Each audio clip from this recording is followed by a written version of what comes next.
โอ้โหคักขนาดเลย3 หน่ออยู่นี่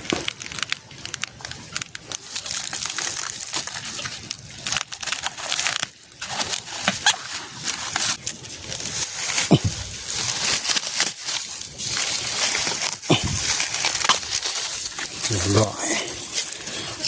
น้องงามเลยเอายาขนาดให้ว่าเอาไงเอายากระดอกเงาพี่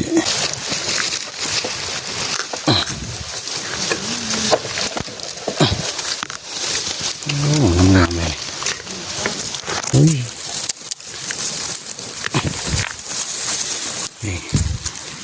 พอดีแกงเสียบ